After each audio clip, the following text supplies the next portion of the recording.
siya ng armor, sinasabi ni Greed para raw sasabog ang katawan niya, pero ang isip niya ayos lang. Naalala ni Greed ang sinabi ng panday, na huwag sayangin ang mga walang kabuluhan na bagay dito at umalis na lang.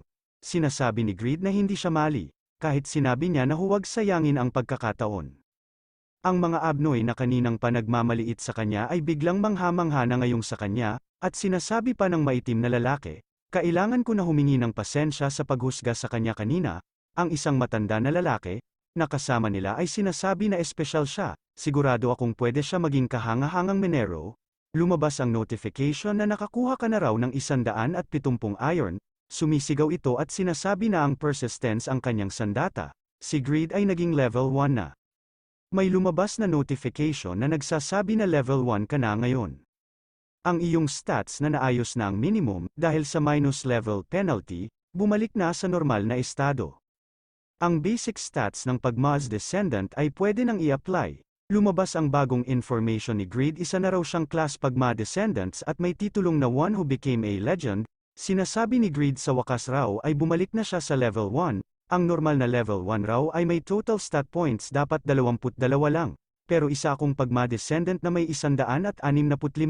Kung bilangin ko ang persistence na nilikha kanina at ang dagdag na points sa Indomitable ay 182. Nagtaka naman si Greed kung bakit may karagdagan siya 40 stat, pero kung totoosing daw ay dapat 10 points lang kada level, at bakit raw may 40 points, parang level 4 na raw siya.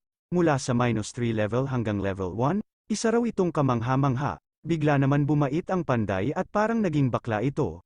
Nakakahiya raw siya sa ginawa niya sa pagpapahirap nito. May lumabas na notification, tumaas raw ng 60 affinity mo kay Smith. Tumaas ng 200 ang reputation mo sa Byron Town. Napayakap ang panday at huwag raw siyang magalit sa kanya. Pareho lang raw silang blacksmith. Naiireta naman si Greed at sinasabi nito na huwag raw siyang lapitan nito.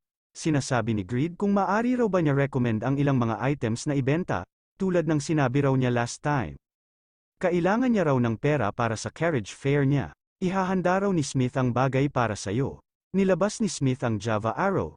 Dapat maganda ang mga ito bilang unang item mo. Sinasabi ni Greed na ito ay isang simple arrow lang. Alam mo, ito ay isang murang item, ito ay hindi masyadong kumikita. Yan raw ba ang iyong average arrow? Ito ay may bit of Jaffa, may halo itong isang bakal. Sinasabi ni Smith na ang epekto nito ay tumatagos sa depensa ng kalaban. Ito ay indefensible para sa mga raid laban sa mga makapangyarihang golems tulad ng Guardian of the Forest. Sinasabi ni Greed na nagbabago na raw lahat. Dapat ko bang appraise ngayon? Ginamit na ni Greed ang appraise. Lumabas na ang notification na ang iyong pag-unawa sa Jaffa Arrow ay nasa 89%. Kaya mo nang gamitin ang Jaffa Arrow bilang kakayahan. Nagbuntong hininga si Greed, bakit raw 89% lang ang pag-unawa niya dito? Kung dadagdagan raw niya ang kanyang pag-unawa sa pag-deassemble nito, matuto raw siyang ng paraan sa produksyon. Tuturuan na raw ni Smith ang tungkol sa production method. Sundan raw siya nito. Naiireta naman si Greed, ganito raw ba palagi ang kulay ng mukha niya? Una raw ay smelt ang mga orals sa pamamagitan ng paglagay ng angkop na halaga sa blast furnace. Pagkatapos, kailangan mo raw tanggalin ang limestone at ang mga dumi sa bakal. Sa pamamagitan ng pagpapalamig ng molten iron, makakakuha ka ng pig iron na hindi angkop sa armas. Para maging angkop, kailangan mong bawasan ang carbon content sa pamamagitan ng proseso na tinatawag na steelmaking. Ngayon, ito ang proseso ng smelting, dapat nating subukan ito sa mga ore ng Jaffa. Medyo mahirap kumuha ng tamang proportion ng mineral. Sumagot naman si Greed, syempre raw, kailangan raw nating subukan. Pinanood raw niya ng mabuti ang galaw ng blacksmith. Kahit raw ang Satisfy ay isang realistic na laro, madaling-madali lang raw ang pagkakatao ng kaalaman. Higit raw pa doon, para raw sa kanya may tinatawag raw siya na class compensation effect. Ito raw ba ang mga senyales para sa direksyon at lakas ng mga bellow? Wala pa raw 5 minuto, pero naiinitan na raw siya sa furnace. May lumabas na notification na sinasabi na ang Pagma Descendant ay sensitibo sa temperature. Sinusukat mo raw ang temperature ng blast furnace. May lumabas na notification, umaabot na raw ang temperature sa 700 degrees Celsius, 720 degrees Celsius, 730 degrees C. Hindi raw siya makapanipaniwala na nakakakuha siya ng notification window na may detalye na temperature sa display. Tiyak na raw ang pagiging tagumpay niya raw rito. Lumabas ang notification na nagsasabi na ang quest ay natapos mo na. Nakuha niya na raw ang 80 experience points, tumaas ng 30 ang affinity mo kay Smith. Nakuha mo ng 3 Jaffa ingots, tuwang-tuwa si Grid na nagawa niya raw. Sinasabi ni Smith na ikaw ay kahanga-hanga. At sobrang sexy biglang naman atres si Grid at sinasabi nito na huwag raw siya takuting ng ganyan. Sinasabi naman ni Smith na kahit wala raw siyang experience sa smelting, siya raw ay kahanga-hanga. Hindi lang raw ito matatawag na isang talent, parang pinanganak ulit si Pagma. Sa isip-isip ni Grid hindi raw mismong reincarnation, kundi isang descendant. May notification na nagsasabi na level 2 ka na. Sinasabi ni Smith sa ngayon raw, lipat na raw sila sa ulo ng arrow, ihalo at painitan ang mga tinunaw na metal ng paulit-ulit at ibuhos sa mold, pagkatapos raw hayaang mag-solidify ito ng 40 minuto, may ulo ka na ng arrow na ganito, tapos ilagay mo ito sa anvils habang minamartilyo mo ito. Kailangan mo isaisip ang balanse pati sa paligid nito. Kailangan mo din grid ng malinis ang mga edges. At ang kailangan mong gawin pagkatapos ay ilagay ang arrowhead sa arrow shaft. Upang tumaas ang pagtusok nito, kailangan kang makakuha ng tamang balanse ng sandata para sa arrow shaft at sa mga feather nito. Tinatanong ni Smith, kung sa tingin raw nito kung magagawa niya ito. May lumabas na notification na natutunan mo ang paggawa ng Java Arrow Production Method. Sumagot naman si Grid na magagawa ko ito. May lumabas na notification na ang iyong pag-unawa sa Java Arrow ay umabot na sa 100%. Sinasabi ni Smith na libre raw ang material cost sa panahon na ito. Manonood raw siya sa mga gagawin nito, kaya dapat magsimula na siya, hindi siya ordinary boy. Masterclass ang paraan niya sa paghawak ng molten metal. Hindi kita tinuruan kung paano gumawa ng arrow shafts. Gagawin ko ang mga ito para sa iyo habang lumalamig ang metal. Sumagot naman si Grid na ayos lang raw siya na raw mismo ang gagawa ng mga shaft. Sa isip-isip nito, dahil sa 100% ang aking pag-unawa, dagdag ang shaft production method. Ang ginagawa ko lang ay panoorin siya, pero tumaas pa rin ang pag-unawa ko. Kahit maikli ang listahan ngayon, darating ang araw na ito na mapupuno din sa brain. Ang dami na ito ay doable sa sarili ko, ituwid ang mga baluktot na bahagi, at pagkatapos nito, putulin ang pareho at gawin ang mga fletching gamit ang balahibo at glue. Napakaganda raw ng efficiency dahil sa kanyang dexterity stat at class compensation effect. Hindi naman makapaniwala si Smith at sinasabi nito na nagawa niya raw ito pagkatapos niya panoodin siya. Ano raw ang ginagawa nito? Bakit raw minamadali niya palamigin ang ulo ng arrow? Kung gagawin niya raw ito, mahihirapan ito. Hindi raw ito tatagal. Sinasabi naman ni Grid na huwag raw siya mag-alala.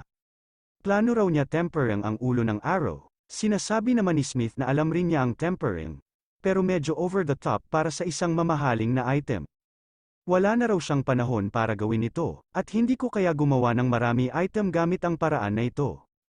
Sinasabi ni Grid kung makakagawa raw siya ng mas maganda nito, mabebenta raw niya ito sa mataas na presyo. Kung ang katulad ko ay gusto maging successful, dapat gawin ko ang lahat, ito lang ang kaya ko. Sinasabi ni Smith na kailangan mo na lang idikit ang ulo ng arrow, boy, nagtatago ka talaga ng kakaibang talent. Sinasabi ni Grid, ang trabaho ko hanggang ngayon ay tungkol sa paggawa ng mahirap, kaya hindi ko inaasahan na magiging ganito ako kasaya. Natapos ko ang paggawa ng arrow, dapat natapos ko na ang quest ko. May lumabas na notification na nag-activate na ang legendary blacksmith's breath. Sumisigaw si Grid kung ano raw ang nangyayari. May lumabas na notification ang legendary blacksmith's breath ay nag-level na, sa level 1. Lahat ng stats ng crafted item ay tataas ng 5%. Meron chance na maging rare ang mabibigay ng special sa feature sa iyong mga crafted items, special Jaffa Arrow rating, epic. Kapangyarihan ng attack, 35 hanggang 42 timbang, 0.1 binabalewala ang ilan sa depensa ng kalaban. Meron pagkakataon na tumatagos sa depensa ng kalaban, na-clear muna ang quest, isang epic rated item ang ginawa, kaya lahat ng stats ay permanente na tumaas ng 4 points ang iyong reputation ay tumaas ng 80 sa buong kontinente. Nakuha mo ang 300 experience points, kasalukuyang level 3 ka na. Nagulat si Grid na nakagawa ito ng epic na item, gulat na gulat si Smith hindi ito makapaniwala na ang isang apprentice na tulad niya ay makakagawa ng perfect na arrow. Umiiyak at nanghihinayan at sinasabi ni Grid na dapat ito ay isang sword. Nakaka-epic grade raw siya. Tinatanong naman ni Smith kung ano ang meron sa mukha na yan. Sinasabi ni Greed, pero walang nakalagay kung sino ang gumawa. Meron itong 40 attack power, higit pa din dyan. May karagdagang option na lubos na walang pansin ang depensa ng kalaban. Ang class effect raw niya ay kahanga-hanga. Sa stage na ito, dapat mas maganda ito kaysa sa karamihan ng level 21 handed weapons. Sinasabi ni Smith na hindi ka ba pwede manatili kahit kunting panahon pa. Sumagot naman si Greed na magkita na lang tayo ulit sa tamang panahon kung papayagan ito ng Destiny, kaya wag kang mag-alala. Hindi raw mapapanatili ni Smith ang mga magagandang armas na ito, dalhin niya raw ito. May notification na nakuha mo ang 100 Jaffa arrows, at nakuha mo ang 3 Jaffa ingots. Sinasabi ni Greed, dahil raw ba ito sa mataas na high affinity kaya maraming binigay si Smith, nasa pangangalaga mo ako, Mr. Smith. Maraming salamat sa lahat, nag-blush na sinasabi ni Smith na maganda raw kung mabuhay raw silang magkasama. Naiireta naman si Greed dahil bakit raw ito namumula, at tumigil na raw ito sa mga nakakakilabot na gawain. Batid naman ni Greed kahit maganda ang mga regalo, ang sandata raw na ito ay magpapabagal lang daw sa kanya para maabot ang bayan. Sa anong paraan, ibebenta raw niya ang mga arrow at aalis raw siya sa lugar na ito. Nagpaalam na si Greed kay Smith. Sa isip-isip ni Greed na hintayin raw siya ng mga user, siya raw si Greed at lalagpasan raw silang lahat. Sa lugar ng Guardian of the Forest raid scene, may mga guild party na lumalaban sa mga golem, at nagpakawalan ng arrow sa mga golem, ang mga abnoy na yan. Kahit binalaan niya na raw sila na umalis na. Jashuka Sedika Guildmaster. Sumisigaw si Jashuka kung gusto raw nilang mabuhay tumakbo na raw sila. Tinawag na ni Jashuka ang mga members nito, at isa-isa na nagpakita na si Rigas, nagpakita na din si Tobon, nagpakita na din si Vantner, at ang lahat ng naunang pumunta sa raid ay halos namatay na silang lahat, namatay raw silang lahat maliban sa ilan.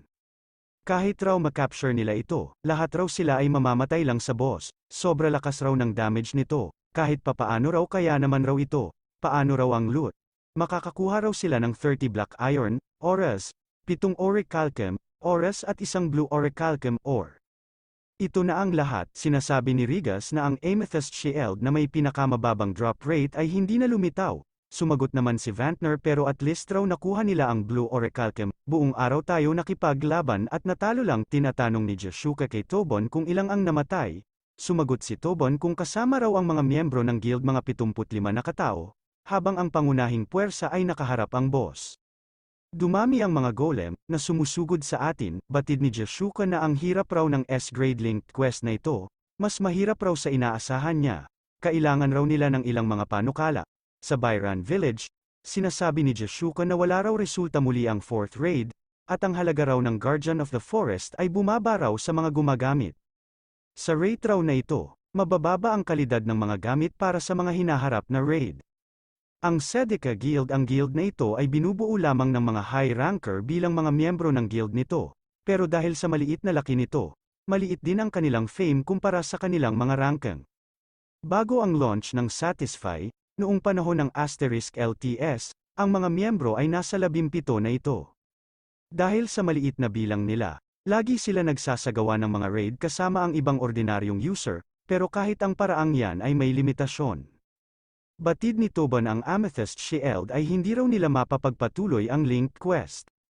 Subukan nating mag-raid ngayon at increase nating ang ating strength. Wala raw pakialam si Rigas basta raw kaya lumaban. Batid naman ni Vantner na huwag raw silang magmadali at maghintay. Sumang-ayon naman si Jashuka. Sinasabi ni Jashuka ang Sedika Guild ay magpapatuloy sa individual na pag-level up at maghahanda ng ating equipment.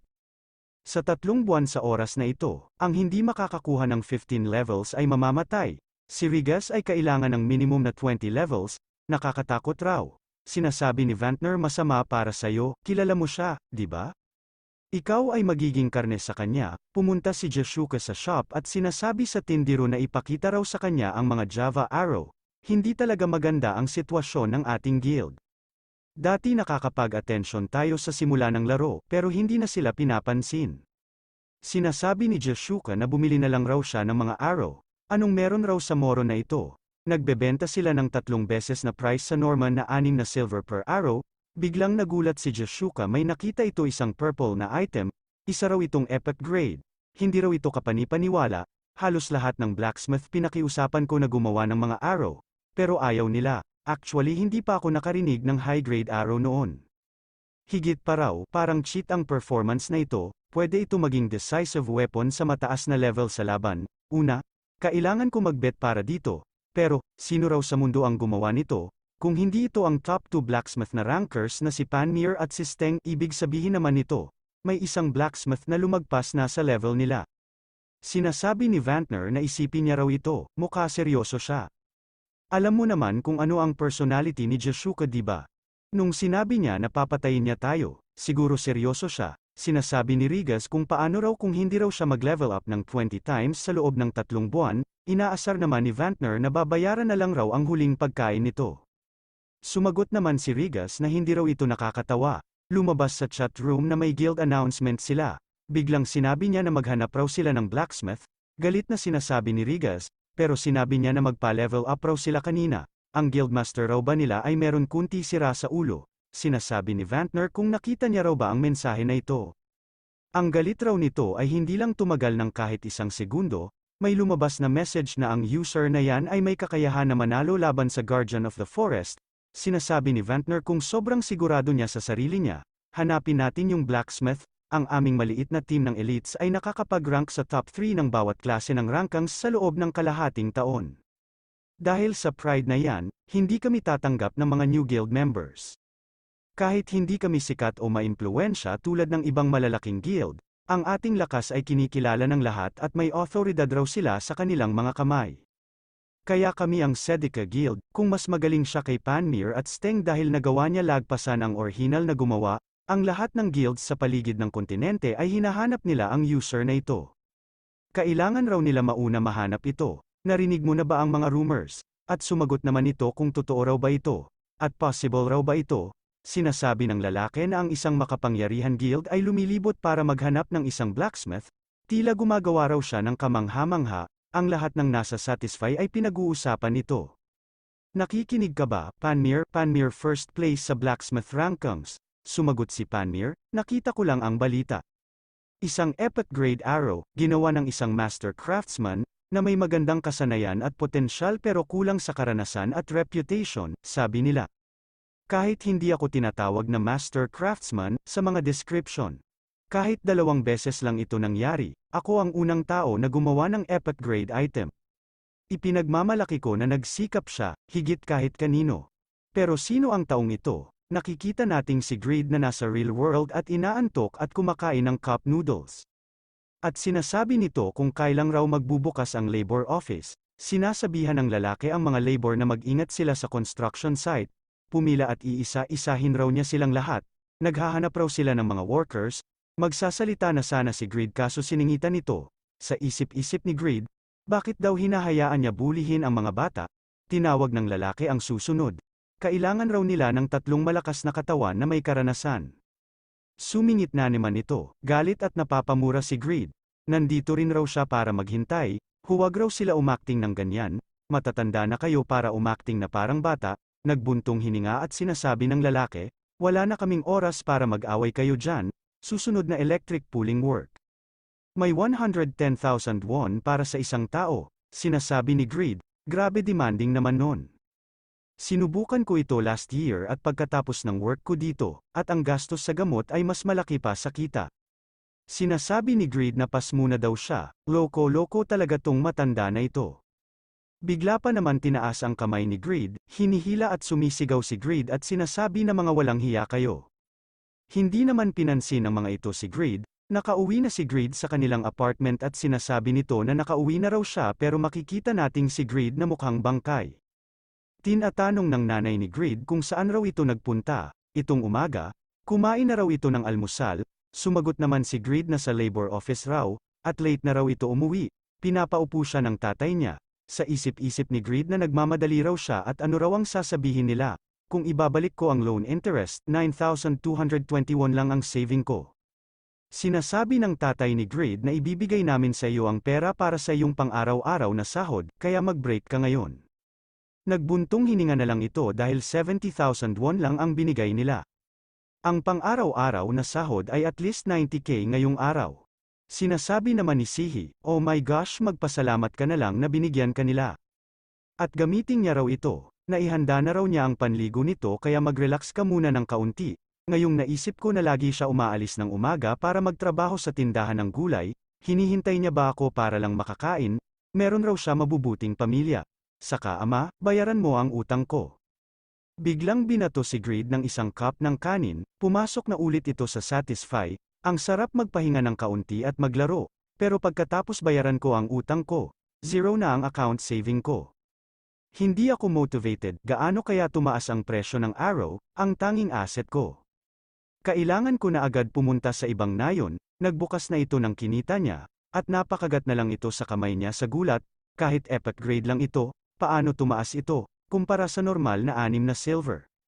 79x72 silver, nakakuha ako ng 71 golds at 28 silver, since 100 golds is 120,000 won, nakakuha raw siya ng mga 80,000 won in 6 hours, hindi na raw siyang kailangan pumunta sa labor office mula ngayon, nagmamadali pumunta sa shop at nagmamadali na kuhanin ang kanyang gold, sinasabi ng seller. Na ang iyong 60 golds at 59 na silver, ang mga epic grade na item ay may komisyon na 15%. Sinasabi naman ni Greed ang kapitalismo na raw na ito ay magulang pero kung kumita lang ako sa crafting items, walang dahilan para umalis sa lugar na ito. Biglang nagbago ang isip ni Greed dahil naalala niya si Smith, delikado raw dito. Aalis na raw siya dito. Sinasabi ni Greed na ang pagsakay raw dito ay nasa 8 golds at 70 silver. Masyadong mahal, sumagot naman ang lalaki, magpasalamat ka na nga binawasan ko para sayo. Sa tingin mo ba madali ang pag-drive ng carriage? Sinabi mo dati na ang bayan ng mga nagsisimula ay tinatawag na Winston? Sumagot naman ang lalaki. Tama raw siya, sinabi nila na nagbabago ito sa isang lungsod dahil sa mataas nitong populasyon, tila, magiging bagong Panginoon ng lungsod ng magmamana ng Stein family, sinasabi naman ni Greed na familiar raw ang pangalang na Stein, saan raw ba niya ito narinig? Malapit na raw sila, nakikita mo na ba ang bayan ng Stein? Sinasabi ni Greed na nandito na raw siya sa wakas. Mukhang 4 na beses ang laki nito kaysa sa Byron, mas maganda din ang mga kalye, magsisimula na raw siyang mag-ayos ngayon. Sisimula niya daw sa pag-ayos ng kanyang inventory, sobra na raw ang sandata at bumabagal na daw siya. Iwan na raw niya sa warehouse lahat ng kaya niya, ito lang daw ang mga gamit na meron sa kanya. Dapat i-appraise niya din raw ang Mengel Armor at Mammon Great Sword. Kung tumaas raw ang kanyang understanding, ang increase ng penalty ay bababa ito. Ginamit na niya ang appraisal unlike raw sa Axe, hindi raw din agad umabot ito ng 100%, may lumabas na notification dahil sa pagtaas ng pag-unawa. Naayos ang mga penalty ng Mammon's Great Sword at ang attack power reduction ay naayos ng 30%, 20% at ang Mengel's Plate Armor Defense Reduction adjusted. 20%, 8%, sinasabi ni Greed na at least nadagdagan raw ang lakas nito, ang durability nito ay bumaba, kailangan raw niya i-repair ang bagay na ito, at para daw mas maunawaan niya ito, pero sa ngayon, kailangan niya raw magtipid ng pera, dahil kailangan niya raw ng enerhiya para mag-craft ng mga bagay. I-store na niya daw ang equipment sa ngayon. Buksan daw nila ang warehouse niya, sinasabi ng lalaki, na magiging 30 silver na raw iyan, at isa pang 10 silver bawat isang item, napapamura na lang si Greed dahil sa pera na yan. Itatago muna raw niya ang armor niya at kanyang sandata, hahawakan niya muna raw ang epic grade arrow, itatago niya daw at maging souvenir. Sayang raw ang 6 na silver sa pag-store, bumili si Greed ng bagong damit at para raw siyang lumilipad. Dapat niya raw hanapin ang smithy ngayon, tumingin-tingin si Greed sa paligid at naghahanap ito ng mga equipment para sa beginners, sa lugar na ito, may pagkakaiba ang mga levels ng equipment. Lugar daw ba ito para sa lahat ng levels? I guess nandoon ang smithy. Sa harap ng smithy, tinatanong ni Greed na meron dapat na ditong intermediate or higher class blacksmith. May lumabas na notification Master Blacksmith's Technique, na ibig sabihin raw nito, bibigyan daw siya ng isang pabor. Pumasok na si Greed sa smithy, nagtaka ito bakit walang laman ang lugar, tinatanong ng lalaki kung sino daw ang pumasok. Sinasabi ni Greed, mukhang may tao talaga. Tinatanong ng matandang lalaki bakit raw siya pumunta dito, gusto raw ni Greed na gumawa ng mabebenta na item sa lugar na ito, pwede ba raw siya nitong tulungan? Sinasabi ng matandang lalaki na ang Mero Company ay nagbebenta ng mga items sa mababang presyo. Dahil dyan, matagal na hindi nagbebenta ng magandang mga items dito. Matagal na nagsara ang smithy na ito, nagulat naman si Greed sa nalaman niya. Naiinis naman si Greed, wala na daw smithy sa lugar na ito. May tumawag sa matanda, tinatawag ang kanyang pangalan, Hoy Old Man Khan, may pumasok at tinatanong kung bakit raw hindi pa siya nagdesisyon. Sabi ng lalaki kay Old Man Khan, ibigay niya na raw ang building habang maayos pa daw sila. Mukhang nakakaamoy si Greed ng kaguluhan. Nilabas ng lalaki ang contract para ipapirma kay Old Man. Pirmahan na raw nito hanggang maganda pa daw ang pakikitungo nila. Sinasabi ni Greed, isang kontrata, ibibigay ang gusali at ang mga karapatan? Hindi ba ang Mero Company ay malaki at famous? Hindi ako sigurado kung ano ang nangyayari. Pero aalis na raw siya bago maging komplikado ang mga bagay. Sinasabi ng lalaki, andyan ka pala, nakita mo ang kontrata. At saan daw siya pupunta? Spy raw ba siya sa Scanner Company? Sa isip-isip ni Greed na isang gangster ito, nag-hired raw ang Mero Company, wala raw ito sa batas ng NPC at pinapatay nila ang mga user minsan, mukhang nasa level 35 daw ang mga abnoy na ito.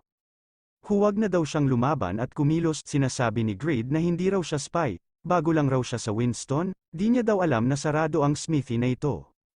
Sumang-ayon naman ang lalaki, nakikita raw nito sa kanyang itsura na nawala lang siya dito. Sinasabi ni Khan, mga kriminal raw sila. Matapos ang 7 henerasyon ng negosyo ng aming pamilya, sinasabi ng kalbo, mag-ingat raw ito sa mga pinagsasabi niya, at nandahil din daw sa kanya kung ano raw ang sakit na nararamdaman nila. Bigyan mo kami ng kalahati ng pera na nakuha mo sa kontrata. Batid naman ni Greed lahat raw ng mga sinasabi nila, gagawin talaga nila.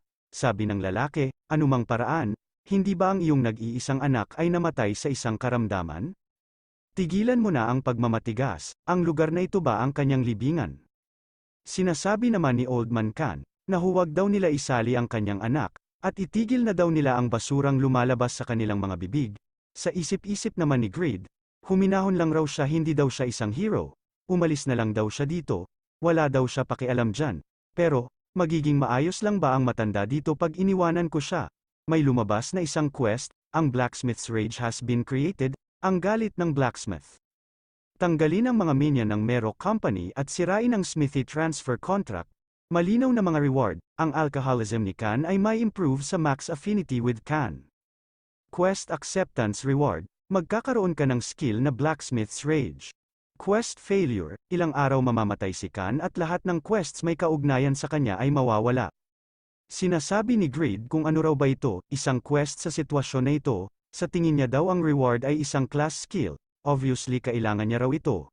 Una, may reliable skill ito sa Legendary Blacksmith's Patience, at ang passive skill ay nagbibigay sa akin ng 5 seconds of invulnerability kapag nabawasan ang aking health, at may stats din ako ng isang level 20, ang problema ay naiwan ko lahat ng equipment ko sa warehouse kaya wala akong armas. Teka, meron ako.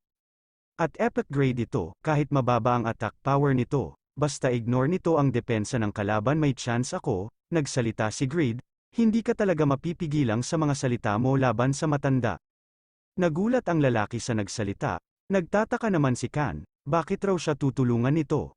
Bakit raw nandito pa siya ayon sa lalaki? Sinasabi ni Greed kahit mga bumbay at utang collector kayo, may limitado ang mga bagay, mga bastos kayo, galit naman sinasabi ng mataba, ano, mga bastos, kahit iwan ka namin patay rito, baliw ka? Sumagot naman ang isang lalaki. Ano ang gagawin mo sa isang araw? Manahimik ka na lang at umalis ka na dito. Sumagot naman si Greed, dahil ito lang ang meron ako. Nakakuha lang daw siya ng isang armas, may lumabas na notification na kuha muna raw ang Blacksmith's Rage na skill, tigilang na raw nila ang kwentuhan, at maglaban na raw sila, umatake na ang isang abnoy, nakaiwas naman si Greed, tumatakbo at sinasabi ni Greed, kailan raw ganito kabilis ang mga low-level warriors? Kailangan raw niya makita ang advantage niya, may nakita itong hagdanan. Tinatanong ni Greed kung sino daw sa kanila ang mauuna tamaan sa mata, papalapit na ang mga abnoy kay Greed, tinatanong ng lalaki kung ano raw ang gagawin niya sa araw na yan. Paatake na din si Greed at ginamit niya ang Blacksmith's Rage, na-activate na ang Blacksmith's Rage, ang iyong lakas ng attack at bilis ng attack ay tataas ng 20 seconds, critical ang tama ng lalaki, hindi naman makapaniwala ang mga abnoy, ang gamit lang niya ay isang arrow lang. Sinasabi ni Greed, ano ba ang tinitignan nyo, isang simpleng arrow lang ito mga abnoy, ang iyong mga mata ay para lang sa dekorasyon.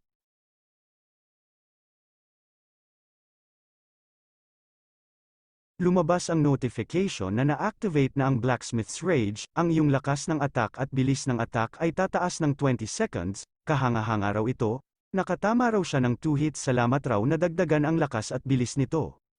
Higit pa raw, na-activate din ang Ignore Defense at critical hit nito, na nakapatay sa kanya ng 2 hits. Lumabas ang notification na pinatay mo ang isang outlaw mula kay Winston, tumaas ng 6 na po ang iyong reputation sa Winston. Kalaban ka na ngayon ng lahat ng outlaw ng Winston. Nakakuha ka ng 4,300 experience points, sinasabi ng system ikaw ay nag-level up, lumabas ang notification na ikaw ay nag-level 8 na, hindi naman makapaniwala si Greed, plus 5 level sa isang level 3 para sa pagpatay ng level 35.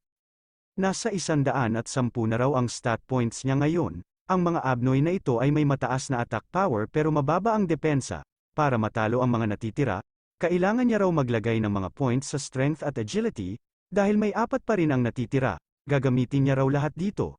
May lumabas na notification na naglagay ka ng 50 stat points sa strength. Naglagay ka ng 60 stat points sa agility, may lumabas na notification may 10 seconds ang natitira ng duration ng Blacksmith's Rage, napatay niya raw ang isa gamit ang natitira pang segundo, inatake ni Greed ang isa at tumalsik ito sa isang kasama niya. Tinatanong naman ng kasama niya kung okay lang raw ba siya. Sumagot naman ang kalbo na hindi raw siya mamamatay dito. Sinasabi naman ng orange ang buhok, mukha maswerte lang siya kanina, pero mabilis ang kanyang mga atake. At hindi raw sila pwedeng lumaban sa makitid na hagdanan na gamit ang malaking armas. Sa isip-isip naman ni Greed, hindi raw siya namatay kahit tumaas ang kanyang stats, masyado pa daw siyang mahina. Sa oras raw na ito, hindi na ma-activate ang option na nakuha niya sa critical hit. Pinapababa naman ng naka-orange na buhok si Greed sa hagdanan, kung gusto daw nito mabuhay bumaba na raw siya dyan. Bumaba na si Greed sa isip-isip naman nito na wala naman siya ibang choice kundi lumaban ng harapan. Tumatawa at sinasabi ng naka-orange na buhok na wala naman raw magbabago kung lalaban pa raw siya. Sa isip-isip naman ni Greed kung papalibutan nila siya, hindi daw siya tatagal kahit 2 o 3 hits.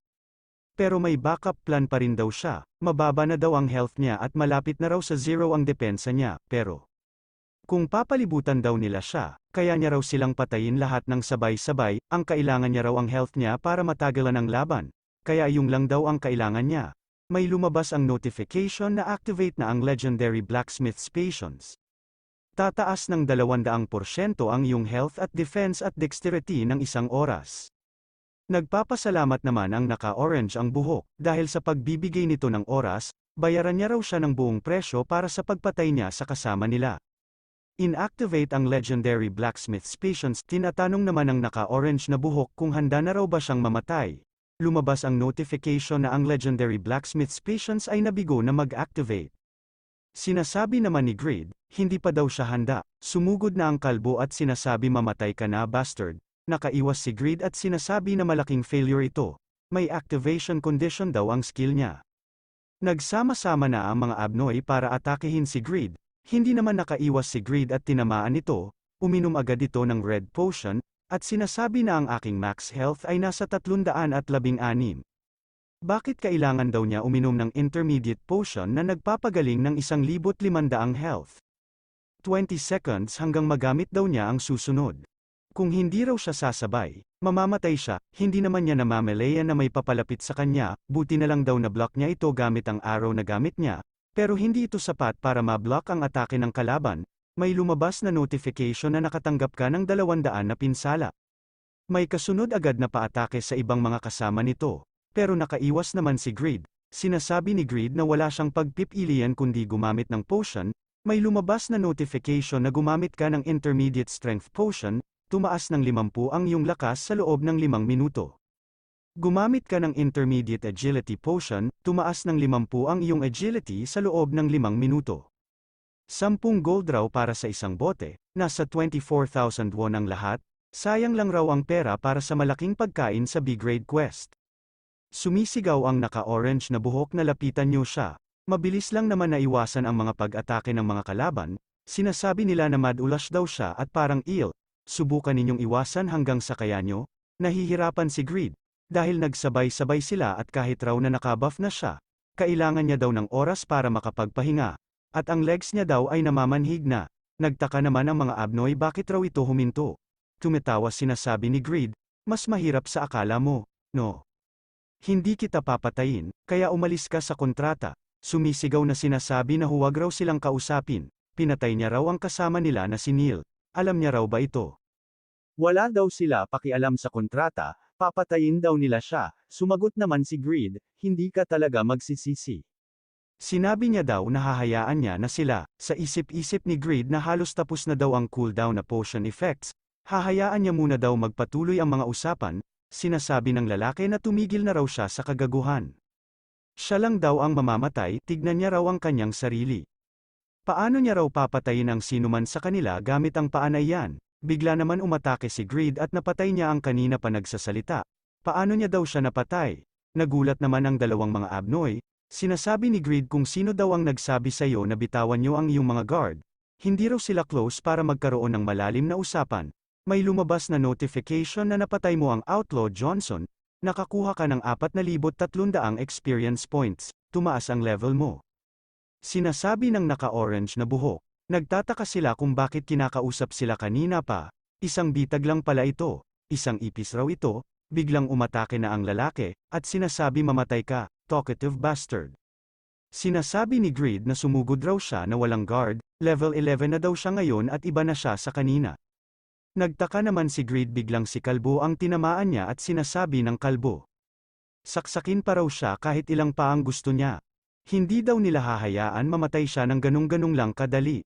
Sabay umatake ang dalawa at tinamaan si Greed, sumisigaw si Old Man Khan.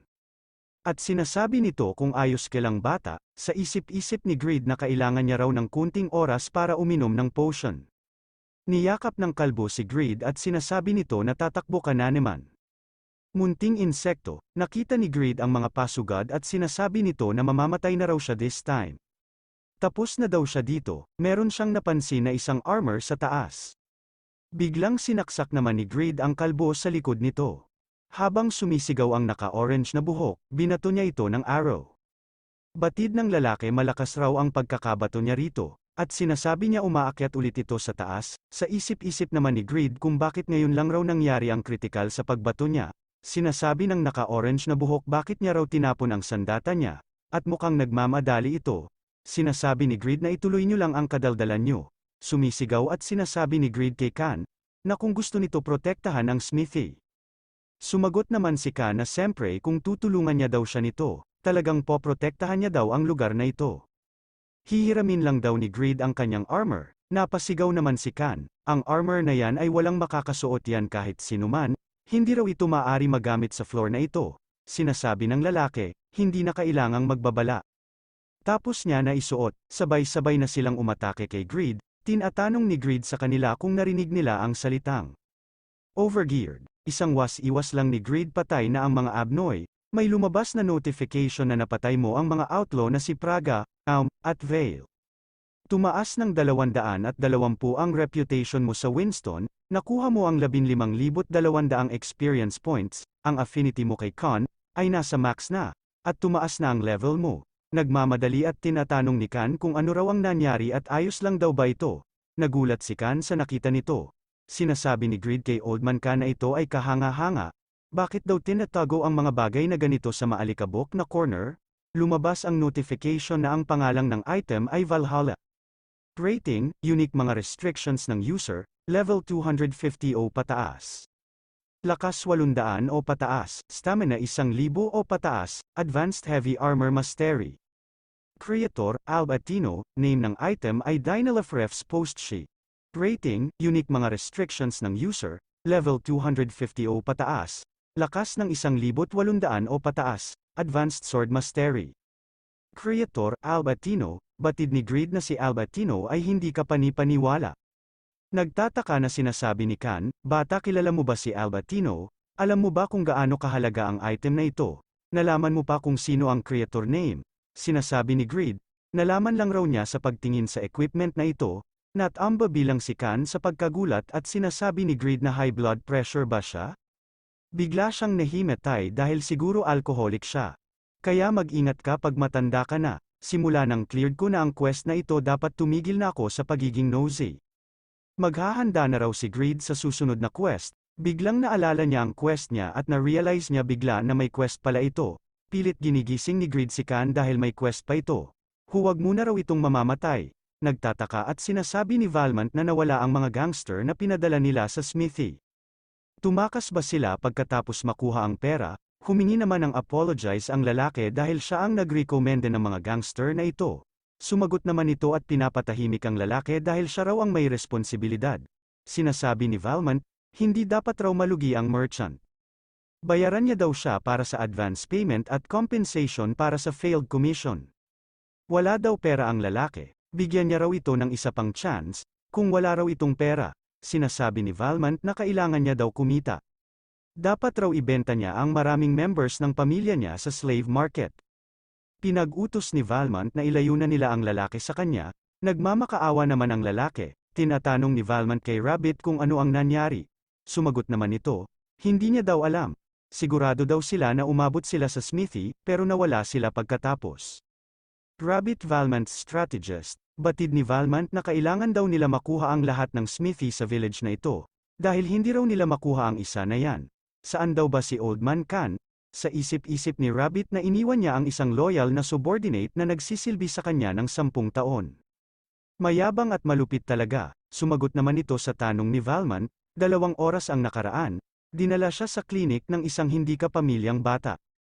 Sinasabi ni Valmont isang bata, wala ba kayong alam tukol sa kanya? Nag-import at nagbenta raw sila ng mga murang armas at gumawa ng kontrata para lang makuha ang smithy na yan, sa wakas makukuha natin siya.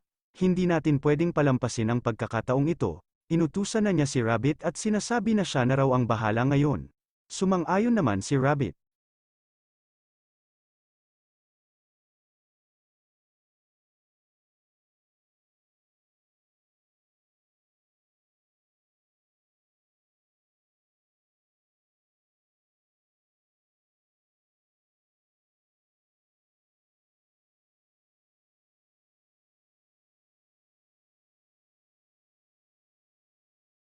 Balik sa real world, mukhang masaya na mukhang baliw na kumakain si Greed sa kanyang apartment, hindi mo alam kung ano ang mga nasa isip nito. Nakuha niya raw ang level 21 dahil sa pagpatay sa ilang mga gangsters, ang swerte raw nito sa mga araw na ito, may posibilidad pa raw na makatanggap siya ng linked quests, kung makukuha daw niya ang armor at ang sword bilang reward, pwede daw siyang maging bilyonaryo. Ang Dainsleif at Valhalla ay parehong unique grade, sa technically, hindi pa nabuo ang failure, kaya walang rating sa totoo. Pwede ito maging legendary grade, pero unlike sa failure, pwede sila i-trade at ang user requirements ay standard. Naiwan niya daw si Old Khan sa clinic, pero ayon sa quest, magiging ayos lang raw siya. Titignan niya raw ang kalagayan ng matanda, dahil ang tagumpay daw ay nakadepende dito. Lumitaw daw siya sa clinic, ang sakit daw. Hindi talaga nating alam kung masaya o malungkot si Greed. Nakita naman ito ni Old Khan at sinasabi nito na nandito ka na pala. Tinatanong naman ni Greed sa doktor kung ano ang kalagayan ng matanda. Sumagot ang doktor at sinasabi nito na since nabawasan ang blood pressure niya, pwede na siya ma-discharge. Magiging maayos siya basta tumigil siya sa pag-inom. Ito na lahat ng resulta. Salamat daw sa proteksyon ng Diyos, sinasabi ni Old Khan. Sabi mo ikaw si Greed, mukhang marami daw siyang utang dito. Sinasabi ni Greed, dapat daw tumulong sa iba na naghihirap. Kailangan lang daw magbayad at ma-discharge na ngayon. Humingi naman ng paumanhin si Khan dahil wala raw ito ngayon, hindi nating alam kung ano na naman ang reaksyon ni Greed dahil siya na naman ang magbabayad nito, may panglilisik na sinasabi ng doktor dahil ang galit daw ng Diyos ay lumikha ng kaguluha, dapat kayong magbayad ng 1 ginto. Sinasabi naman ni Greed na mabilis daw nawala ang proteksyon ng Diyos. Nakabalik na sila sa smithy at nagpapasalamat ulit si Old Khan kay Greed, nakuha niya daw ang pag-asa salamat raw sa kanya, halos pinabayaan at kinalimutan niya na daw ang kanyang mga ninuno sa pagtatapos ng kanilang negosyong na ito ng 7 henerasyon. Sinasabi ni Greed na tungkulin ng lahat na tumulong, ngayon, dahil nakadischarge ka na, magpapahinga na tayo, kung hinayaan niya daw sila na agawin ang smithy, ang iyong pag-inom ng alak ay magpapahirap sa kalusugan mo. Kung wala daw siya nung nahimatay siya, sobrang layo daw ng clinic para sa kanya at meron daw sana siyang magagawa para sa kanya. Napansin naman ni Khan ang armor, kaya pala walang reaction si Greed kanina pa sa mga gastos nito. Umandar na naman ang kagahaman nito at gusto niya ibigay sa kanya ang armor nito. Sinasabi ni Khan teka lang daw hindi niya raw maibibigay ang mga ito. Paulit-ulit sinasabi ni Greed siya daw ang benefactor niya. Sinasabi ni Khan na ito daw ang mga pamana ng pamilya na pinuprotektahan niya ng kanyang buhay. Sana daw unawain niya ito. Dainsleif at ang Valhalla ay mga malas na item. Dahil wala nang makahawak sa kanilang mga kapangyarihan, daang taon na sila iniwan dito. Pero 130 years na ang nakakaraan, isang tao ang nakikilala sa kanilang kahalagahan. Ang taong ito ay si Pagma. Sinuot ni Pagma ang mga bagay na ito at nagpakita sa kanyang astonishing ng swordsmanship, naging isa sa kanyang mga battle gears. Sa kanyang makapangyarihan pero magandang momentum, sinabi nila ang kanyang swordsmanship ay tumatagos sa langit at tumawag ng kidlat. Pero ang aking mga ninuno na si Alba Atino ay lumuhad sa kanya at humiling para makuha ang Dainsleif at Valhalla. Patay na sana si Alba Atino sa ngayon, dahil daang taon na naiwan ang mga items bago dumating ang Pagma. Ang sabi ng nobela na ito ay ang anak ni Alba Atino na ninuno ni Khan. Sinasabi ni Greed si Pagma talaga ang gumawa na yan. Kaya siya ang descendant ng Master Blacksmith na yon. Sinasabi ni Khan, hindi lang daw siya ang makakasuot nito. Pero sinabi niya na balang araw magpapakita ang tamang may-ari ng mga items na ito. At ikaw ang nakagamit ng mga equipment na ito. Tinatanong ni Khan kung paano niya nagawa isuot ang bagay na ito. Gagawa lang siya ng desisyon pagkatapos marinig ang kanyang sagot. Sa isip-isip naman ni Greed, dito na ba ang linked quest, hindi ito magagawa ng mga ibang users? Sinabi ni Greed na kung sasabihin niya raw na katulad lang siya ng Pagma. Nagulat naman si Old Khan sa sinabi ni Greed, hindi pwede, ibig sabihin ikaw ay Pagma descendants. Sumagot si Greed, oo tama ka, ako nga ang Pagma descendant. May lumabas na notification na nalikha na ang class quest na Pagma descendant, Pagma's Descendant Class Quest.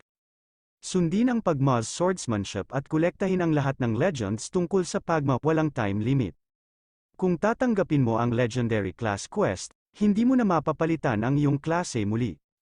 Class Quest Clear Conditions, kumpletuhin ang lahat ng linked quests. Class Quest Clear Reward, Unknown First Class Quest, Pagma's Swordsmanship.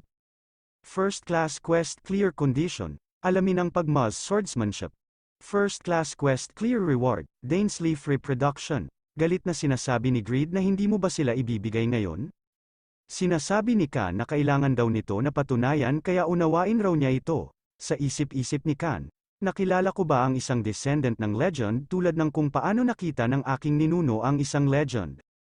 Sinasabi ni Khan na kung totoong descendant ka ng Pagma, mapapatunayan mo ito balang araw.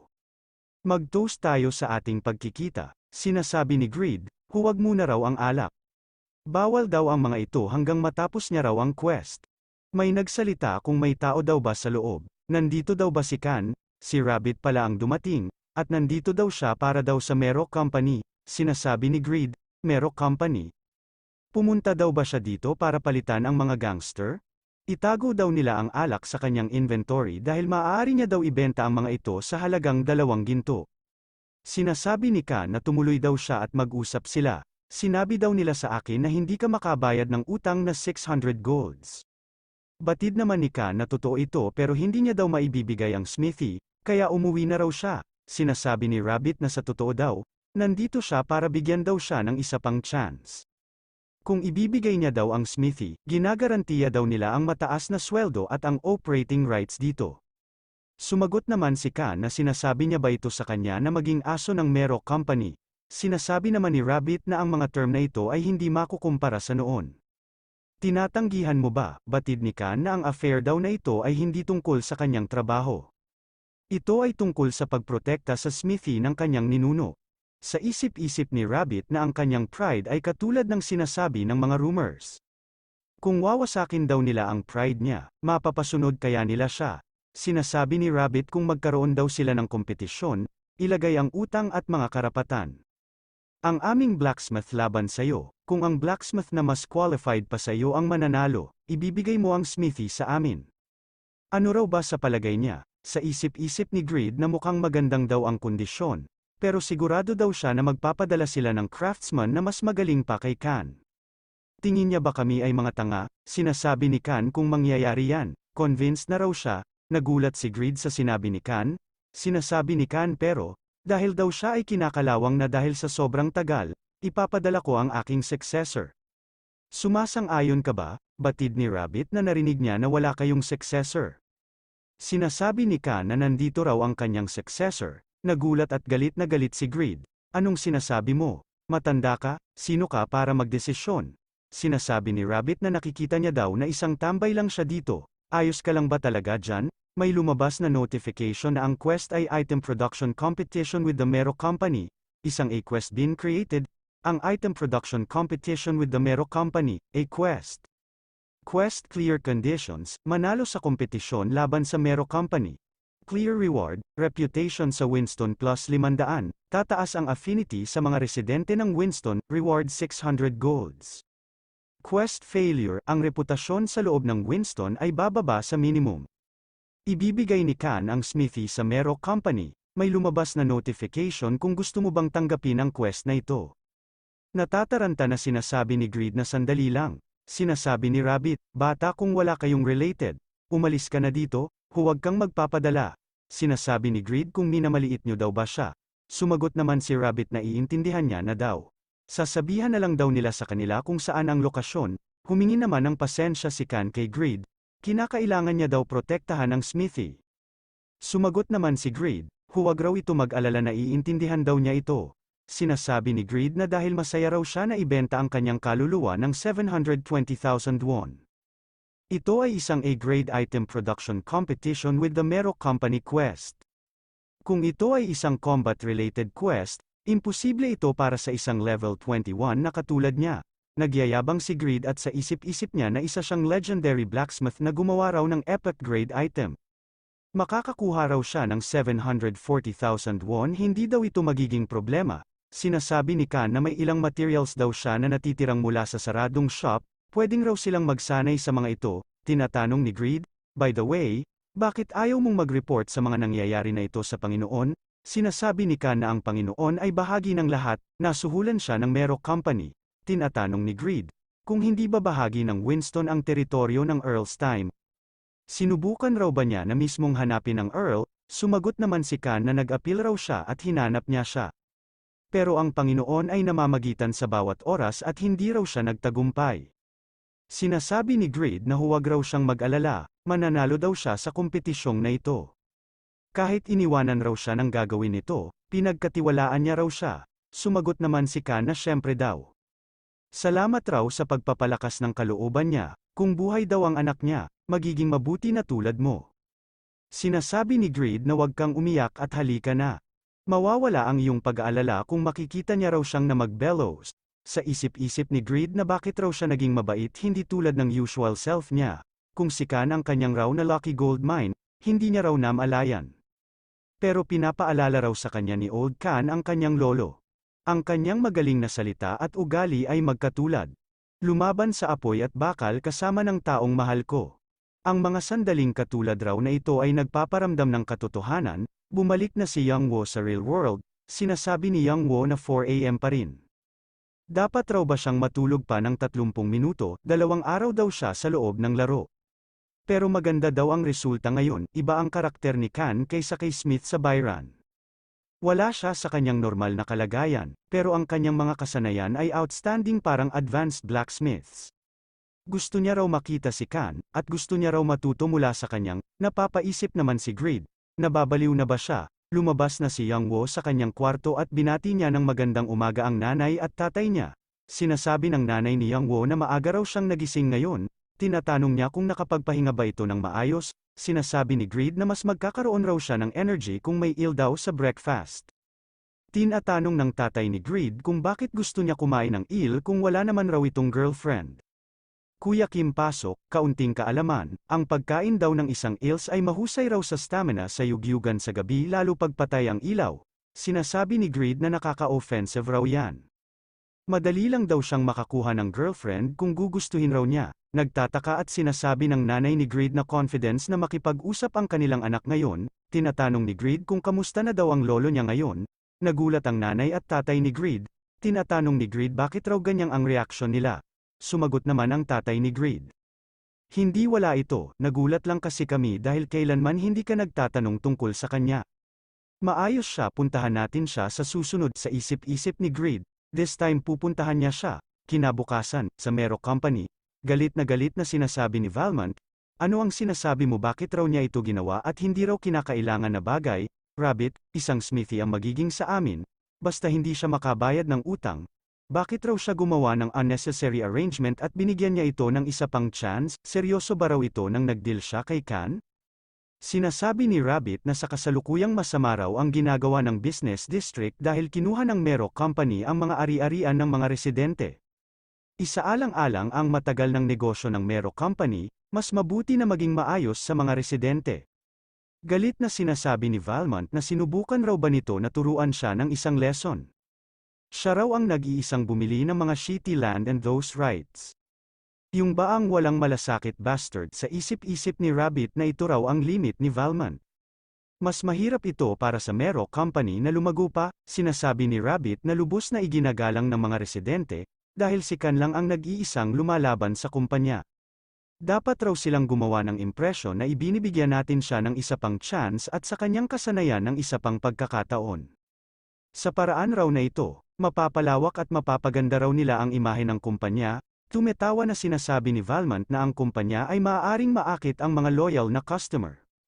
Kung kikita raw siya dito, hindi naman masama. Tinatanong naman ni Valmont kung kamusta naman ang makakalaban nila. Mananalo raw ba siya?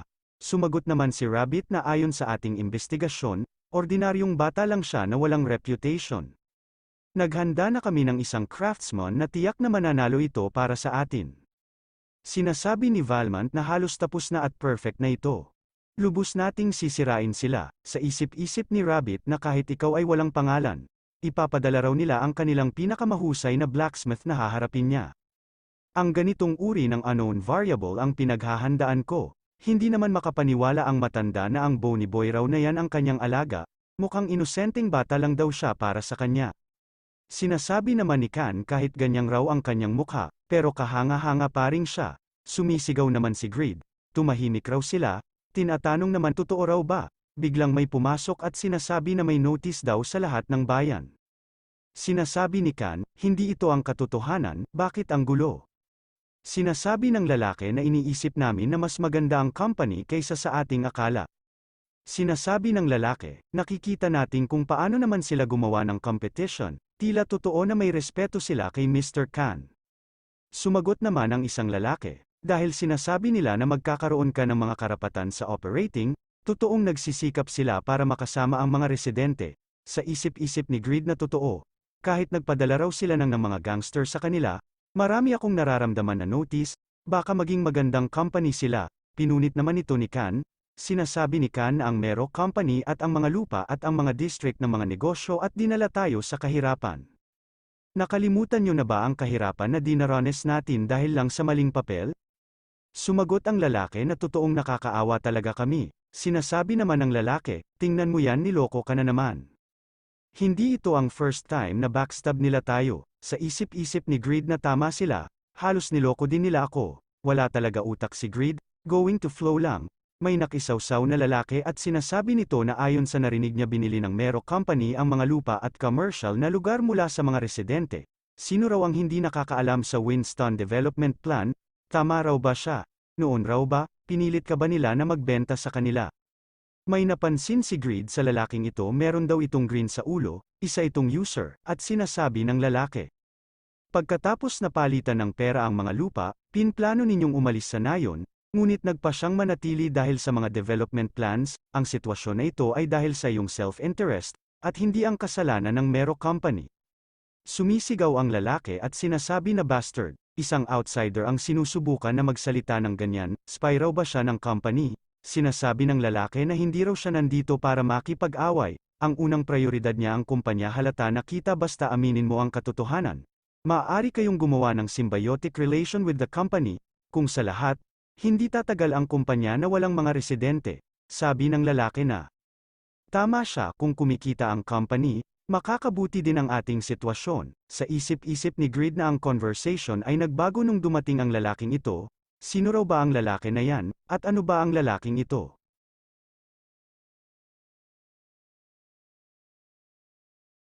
Tinatanong ni Khan sa lalaki kung bakit raw ito nakikialam at ano raw ang pangalang nito. Humingi naman ito ng paumanhin sa kanyang kabastusan sa pakikialam niya. Ang pangalang niya raw ay si Horowi. Sa isip-isip ni Greed na nagbago ang atmosphere sa isang iglap. Ano raw ba ang class nito? Sinasabi ni Khan? Tama daw siya, mas mabuti ang magkaroon ng symbiotic relationship sa malaking mga company. Gunang Poman, ang Winston Village ay bahagi ng teritoryo ng Earl Stein. May lokal na batas na tinatawag na karapatan ng mga tao sa Stein Earldom,